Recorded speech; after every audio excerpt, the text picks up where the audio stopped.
Hey everyone, welcome to the show. So another domino has fallen in the fake electors scheme in Arizona and that election interference case.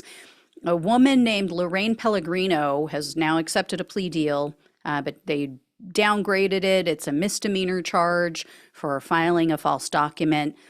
Pellegrino, she is a Republican activist. She was the former president of the Ahwatukee Republican Women's Group. She was also one of Trump's fake electors. So she met with a group of other people. They all met, you probably remember, December 14th of 2020, and they cast their votes for Trump, and she was one of them, even though he didn't win that state. And it was very obvious. So Pellegrino was named in the April indictment. She was one of 18 defendants. She was hit with 9 felony charges. And the documents about her agreement are still under seal, but her attorney confirmed with a news outlet that Pellegrino was granted unsupervised probation and also community service. So that is in return for her plea deal. And as I mentioned the other day, we had suspended attorney Jenna Ellis, who also took a plea deal. She is cooperating. So that's 2 down. It's also now being reported the grand jurors wanted to charge Donald Trump. They showed interest in charging him with crimes in this case, and the prosecutors advised against it. So this is really pissing me off. He's listed as an unindicted co-conspirator in the case, but evidently the assistant attorney general told the jurors, there's double jeopardy rules because, for people outside of the country, I don't know how it works in other countries, but in the US, you can't prosecute someone multiple times for the same crime. So that's considered to be double jeopardy or in violation of double jeopardy rules.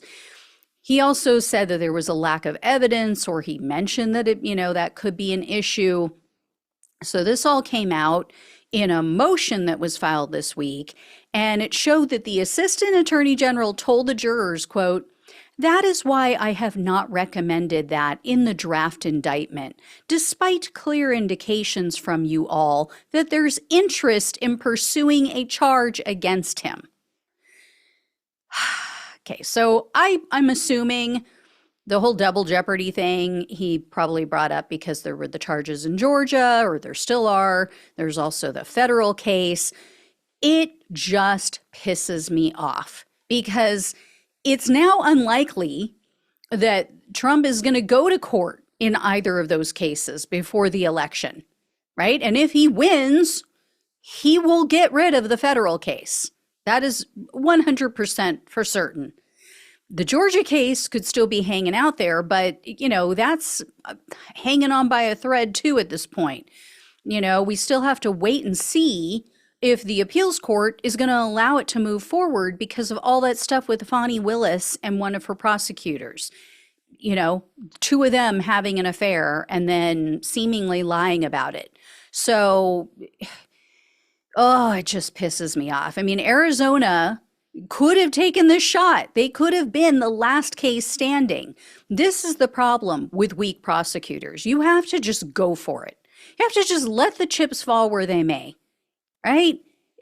I mean, I guess conceivably they could still charge him, but you've lost months. They've lost so much time since they brought the charges against the other people. And we all know how Donald Trump is. We know how he drags things out.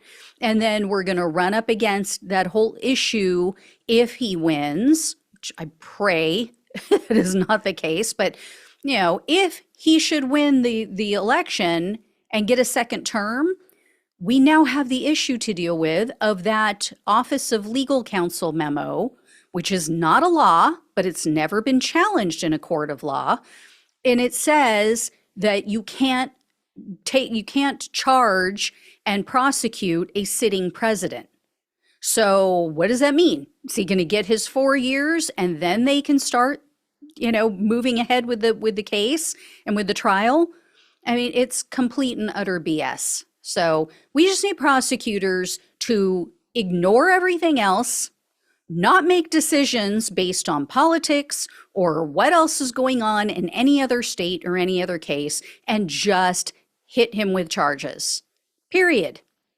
See what happens. So anyway, I will let you all know if I hear any more. Thank you so much for watching and listening. Please like, share, and subscribe. Please donate if you can. Love you all. Take care. Talk with you soon.